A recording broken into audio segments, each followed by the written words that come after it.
This is the General Overseas Service of All India Radio. Namaskar. The News Snippets. Read by Maria Albina Michael.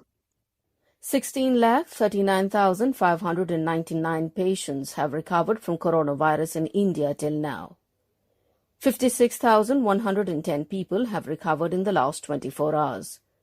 The recovery rate now is 70.38%.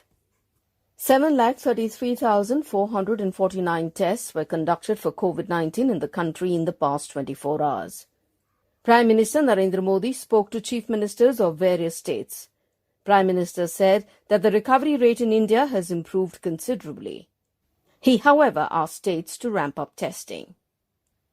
Curfew has been imposed in some parts of Bengaluru after mob violence and vandalism erupted over a controversial social media post. 3 persons were killed in police firing and more than 100 injured. Bengaluru police have arrested 110 people. The situation is under control at present. An Indian Army soldier was killed and another injured in a combing operation in Pulwama, Jammu and Kashmir. A terrorist was also killed in exchange of fire. The Vaishno Devi Yatra will resume from 16th August. 5,000 pilgrims will be allowed per day. The Yatra was stopped in March due to the COVID-19 pandemic. Shri Krishna Janmashtami is being celebrated all over the country today. Usual crowds at temples are missing and devotees are following all norms. Meanwhile, the Shri Krishna Janmasthan temple conducted rituals without devotees and fanfare. Mathura district administration has imposed restrictions on public gatherings. Russia has registered the first vaccine for COVID-19 in the world called Sputnik V.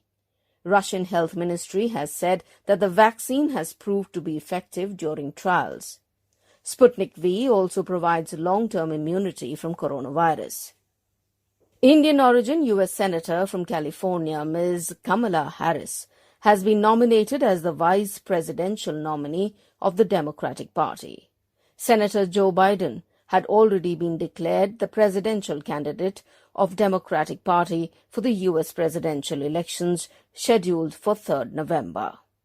Greece has called for an EU summit over drilling issues in the Mediterranean Sea with Turkey. And that is the end of the news snippets.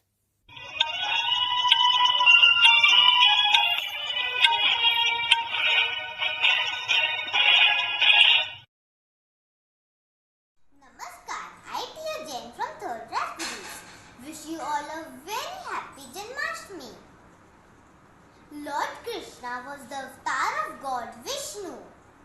On his birthday, I am going to present a dance for you all.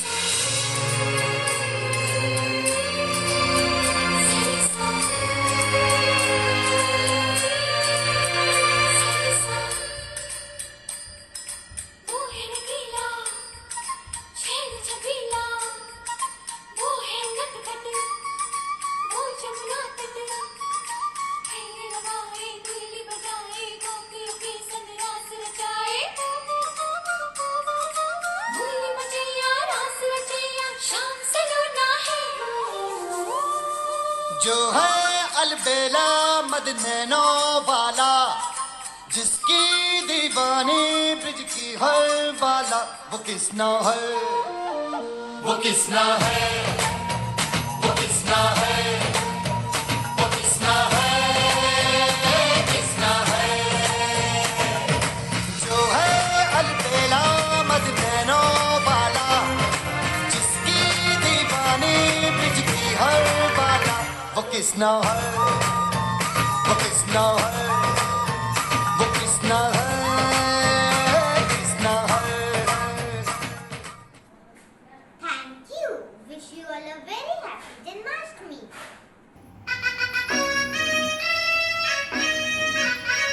Go, go, go, Govinda!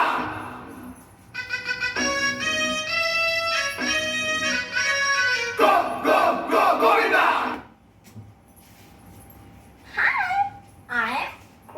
Krishna. You must have seen me everywhere. You know, my birthday is arriving soon. Do you know about my story with Mr. Kalia Nag? Once in Gokul, a big snake with many heads started living in Yamuna River. He was so poisonous that the cows and villagers started dying by drinking the Yamuna water. One day, my friends and I were playing. So, our ball fell into the river. So, I jumped into the river to fetch the ball. But there I met Mr. Kalia Nag. I was already very angry with him. So, I said, go out from Gokul.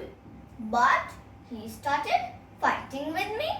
अब आप तो अपने कान्हा को जानते ही हैं. So I also started fighting with him.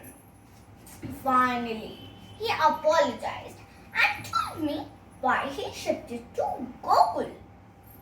A big bird named Garuda started living near his house and troubled Kalia a lot. So I promised him that Garuda will never trouble you again. You know what I did? I danced on Kalia's heads and left one footmark on one head. Garuda is my vehicle. When he saw the footmark on Kalia's head, he never troubled Kalia again.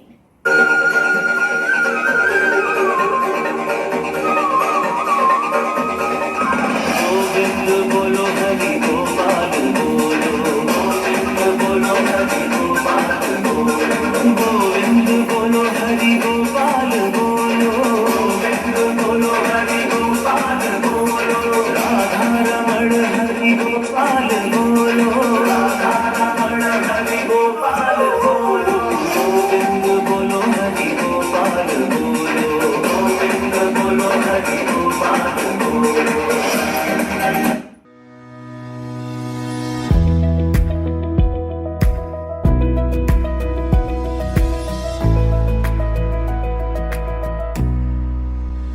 You are with us on the General Overseas Service of All India Radio. We now bring you today's commentary. Afghan peace process must not become a regional power play. It is scripted by M.K. Tikku, political commentator, and read by Kaushik Rai. Hopes of starting peace negotiations between Afghan Taliban and the US government now appear a shade brighter.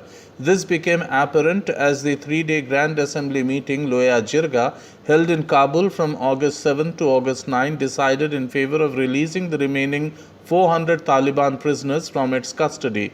On the face of it, this was a concession granted to the Taliban by the Grand Assembly in the hope that it would pave the way for talks and hopefully peace. This initiative may be seen in the context of the peace agreement signed between the Taliban and the United States in Doha last February. The agreement provided for the release of the Taliban prisoners as a precondition for starting the peace talks. As a follow-up, the Afghan government released 5,000 Taliban prisoners during the past 6 months. What remained behind were 400 prisoners. These, as President Ashraf Ghani kept insisting, were guilty of having committed serious crimes and so must face trial.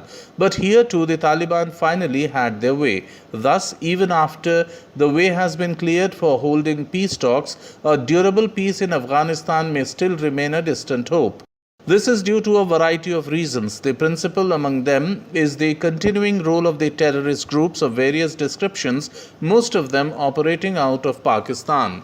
Many of the Pakistan-based terror groups have also functioned as proxy of Islamabad's dirty tricks department and often surface in terror activities in neighboring countries. India too has had direct experience of the depredations caused by these groups. For Afghanistan, they remain a part of a continuing reality.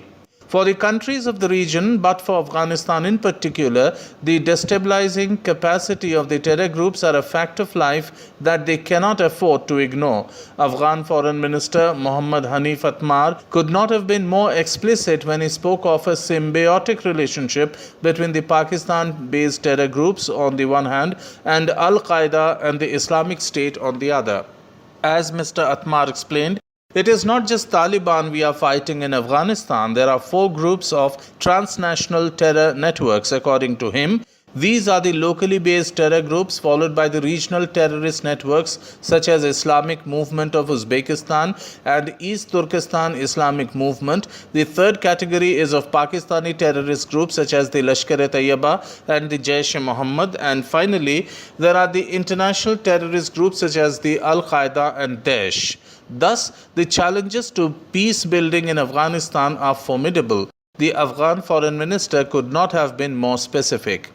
What is becoming increasingly apparent in the growing Pakistan-China axis seeking to fill in the vacuum created by the American departure from the region. The Chinese are also moving further afield in Afghanistan and beyond. Beijing has been eyeing the mineral and oil resources in neighboring Iran as well. The Chinese have shown keenness to make investments of the order of $400 billion in Iran on its BRI and other projects. Afghanistan may be seen as just one block in this game of checkers. The recent intelligence sharing agreement between Pakistan and China is another straw in the wind. It is something which must not be lost on other countries of the region. India has been involved in the rebuilding of Afghanistan. India has helped build hospitals, schools, the Parliament complex and the Salma Dam in that country. India has been involved in these works for several years now, providing basic infrastructure in the troubled country. New Delhi has invested more than $2 billion in Afghanistan.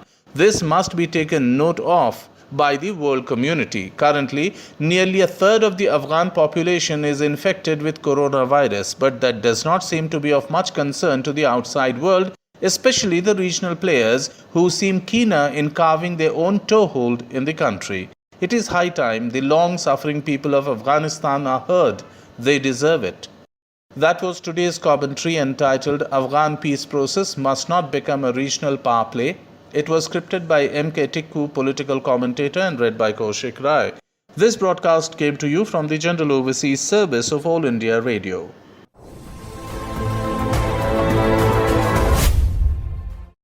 Hi, I'm Gajendra Sharma, Country Director, World Animal Protection India. As we celebrate World Elephant Day on 12th of August, the objective of World Elephant Day to protect elephants and also ensure that all elephants remain in the wild.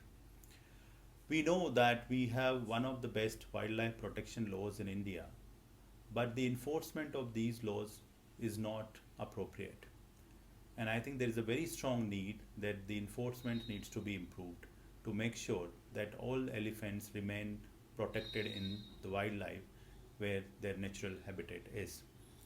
At World Animal Protection, we are running campaigns to help keep animals in wild. Particularly in the case of elephants, we are running campaigns to ensure that all elephants in captivity should be moved back in some sorts of natural environment where they can express their natural behavior. At the same time, we are also running a global campaign to end all kind of wildlife trade. And for that, we are asking G20 leaders to end wildlife trade globally in the upcoming G20 meeting. And for that, we are requesting the Prime Minister of India to also support this ask in the upcoming G20 meeting. By protecting wild animals and keeping them in wild, we not only protect wild animals, but we are also protecting ourselves from future pandemics like coronavirus we are facing. So we believe that wild animals belong in the wild and everyone has a role to play. And by doing that, we can actually keep them in the wild and protect ourselves and animals as well. Thank you. It is fun for the people who are going up and down the fort, but it is not fun for the elephants. We as an individual is not going to harm and not going to ride elephants in future. We are encroaching upon the natural habitats of wild animals. It is extremely important to realize that wildlife belongs in the wild. If we really want to see wild animals or elephants, we will go and see them in the natural habitat.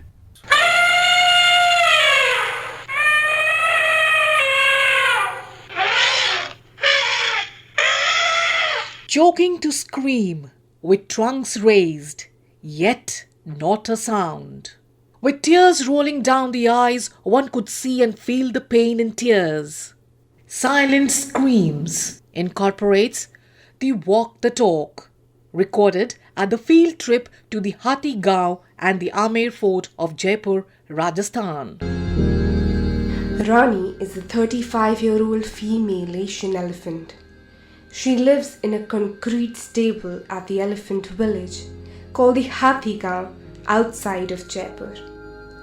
Rani has been working at Amer Fort for at least 9 years, but she has likely been doing the same work her entire life, taking tourists up the steep slope to Amer Fort. She works 365 days a year. Like most elephants here, Rani was probably taken from the forests of Assam when she was very young. Do you know that elephants can live over 70 years? Mate at the age of 20, female elephants have a long post-reproductive phase.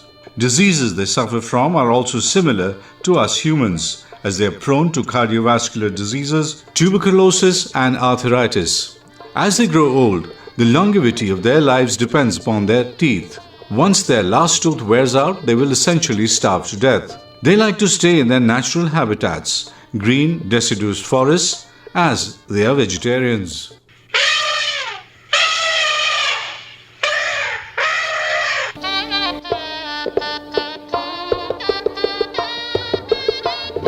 Jaipur, the city of palaces and the capital city of Rajasthan, has a rich history and offers a tapestry of colors.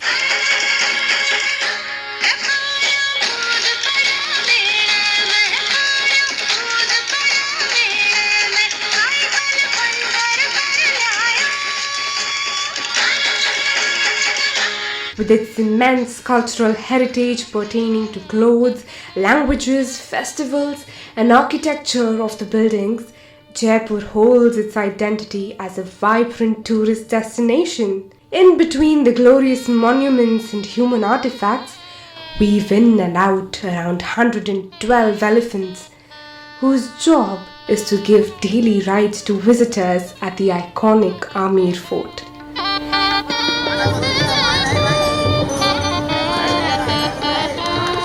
का मतलब elephant riding होता है, इसकी वजह से Amer palace famous है. मतलब 8 बजे से एलिफेंट राइडिंग होता है, 8 से 12 बजे तक 2 लोगों का 1100 रुपये चार्ज लेता है. लिख के जाता है, लेके नहीं आता. As per the tourist guide, from 8 to 12, we take them up in the heat during the summer months. An elephant ride at Amer Fort, a place of major cultural and heritage significance, is the ultimate travel experience for many foreign visitors. However, riding a captive elephant causes immense trauma and pain to these sentient and social creatures. Almost 60% of the global population of the Asian elephants is in India and Nepal. Already they are struggling with the loss and fragmentation of its habitat. Gajendra Sharma, animal activist, says, You can see the hundreds of elephants used here for elephant rides, offered to tourism, in the name of culture and tradition. As we all know, elephants are wild animals and they belong to wild. And this is not the place for them. We need to make sure that these elephants have a life worth living. The elephants of Amer Fort suffer from chronic stress, heat, and physical abuse. Tourists are oblivious of the living conditions of these poor creatures and continue to subject them to a great deal of agony. Little do they know that inadequate diet, long hours of work with limited veterinary care are pretty common abuses endured by the Amer Fort elephants. Animal lover Shubroto Ghosh. Elephants are wild animals which can roam for more than 20 kilometers in a day in the wild, and in Amer Fort their natural behavioral patterns are drastically altered because they are not used to these conditions in the wild.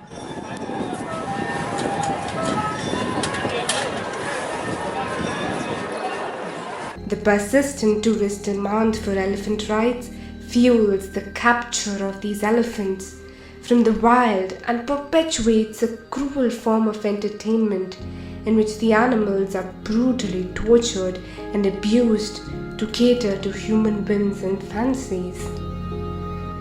Long periods of confinement and consequent boredom is projected in the stereotypic behavior of the elephants by repeated swaying. Tourists from Australia, Rimi and Keethi, interacted with us. Both of us are very passionate about animals, and so we talked about that we're not sure how the animals are thinking, so we want to watch and observe, but not get on the animal. We want to be able to connect with the culture and connect with animals in a way that's no harm. Yeah, we think maybe the animal is not happy climbing the hill and having people sit on them, so we would prefer to see the animal in a natural environment and looked after.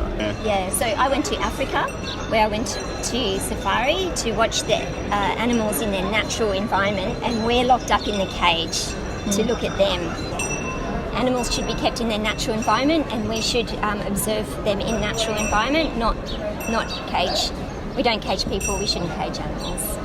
And in most of the Western world, we have a problem being obese, and an easy way to fix that is get a little bit of exercise, much healthier, and the elephant doesn't need to carry you. The endangered species will be faced with further loss of its habitat over the next few decades. Sushil, an animal activist. Rajasthan is known for its culture and heritage worldwide.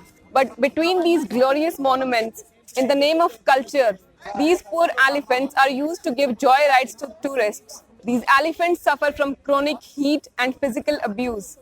In absence of adequate diet and improper medical treatment, these elephants suffer a lifetime of captivity. Elephants are all wildlife, not entertainers. These elephants are brutally exploited. Riding on these elephants causes immense trauma and pain to these sentient creatures. How will you feel if someone rides on your back? Male elephants start displaying intense signs of anger and violence when subjected to mindless torture. As a result, the locals now tame only the female species, which have turned out to be more enduring to the torment. The existing species is under constant threat due to human-induced disturbances. Monica, a tourist from Delhi, could feel the agony these majestic creatures are undergoing. I came from Delhi, and when I reached here, I saw so many elephants. They were decked up. I could see the tears coming out from their eyes, and their skin has got some patches. I think they are suffering from some skin infections. These elephants are aging. The agony, the anguish can be seen from their eyes. India has around 20,000 wild elephants and 3,000 captive elephants. The captive elephants of India are kept in barren conditions. The elephants have to walk up and down steep walkways and have to pass through chaotic traffic on busy roads every single day. Their soles are damaged by walking on hard concrete surfaces. The elephants are then cruelly chained in Hathigaon, the zone which was built up in the intention of creating a harbour for the elephants, now legitimate torture camps for them.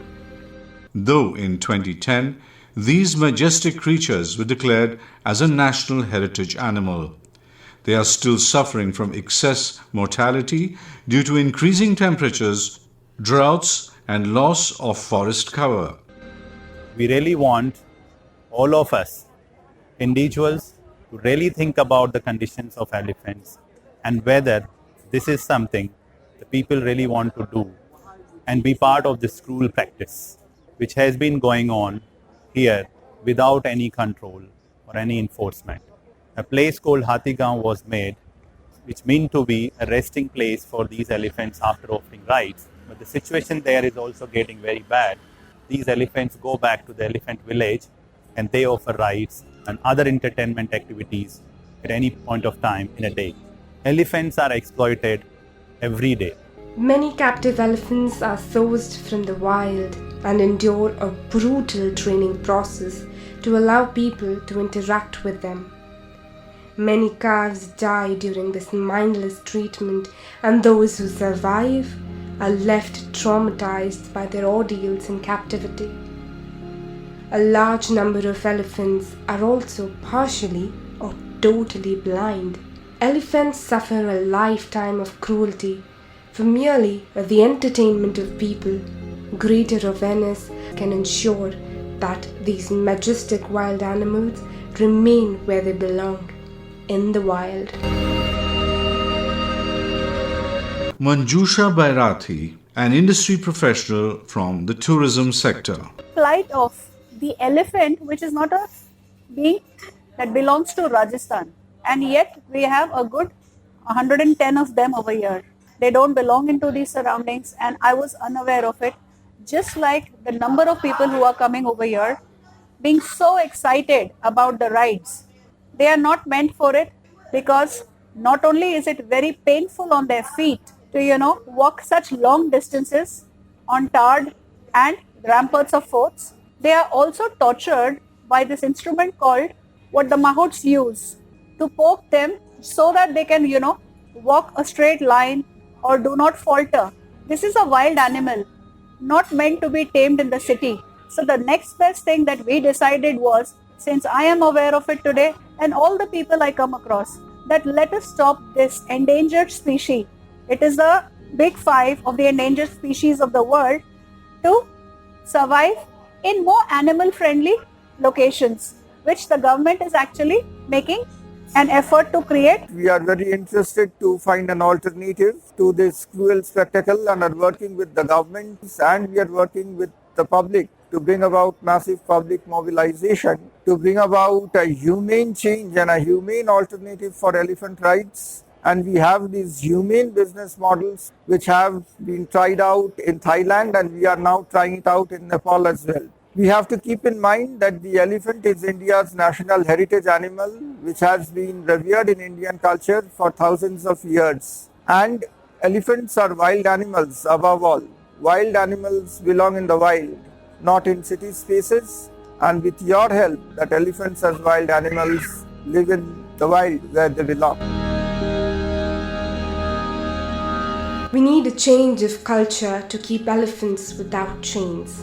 Tourists can be a part of the solution by saying no to elephant rides and choosing to observe them in their natural habitat for their safety and welfare. We, as citizens of a modern world, can accept the fact that every living organism has its rights, and we need to spread the word for awareness. It has to be said that the whole aspect and the whole effort of putting an end to the elephant rides involves a multiplicity of approaches, which involves legal steps as well as the steps which we are taking with lobbying the government, the corporates, as well as public mobilization. So when it comes to the legal steps, there is already a Supreme Court case which actually highlights the plight of elephants not only in Amer Fort in Rajasthan but all over India. And we are in very close touch and in very close collaboration with the petitioners to actually address the issue of these elephants in captivity. We should also like to say that all over the world, there is actually an effort to move away from these rides to more elephant-friendly efforts. And internationally, we have collaborated with very big groups like Intrepid, like TUI and TripAdvisor. We've got more than 650,000 signatures whereby people have written to concerned authorities and concerned corporates to put an end to these elephant rides from their itineraries. Being the umbrella species that facilitates the survival of other species, maintaining forests and biodiversity, it's our moral duty not to misuse this royal species for our own comfort, enjoyment, and entertainment. We need to be more compassionate, and we need to be stronger individuals who love and care for animals, at the least, not subject them to exploitation. And we need to develop these things right now. I appeal to the people of India and I appeal all of you to come forward in solidarity so that we can make the lives of elephants better. Every person saying no to an elephant ride means a better, safer, happier and unendangered elephant. Elephant is a wild animal, belongs to wild. Fellow mates, there is a better way for India's elephants. Do you think these pretty creatures should be subjected to the kind of life they are as of now? Existence of elephants date back to 55 million years. Today, 1 million animal and plant species are now threatened with extinction due to climate change and man-made insensitivities.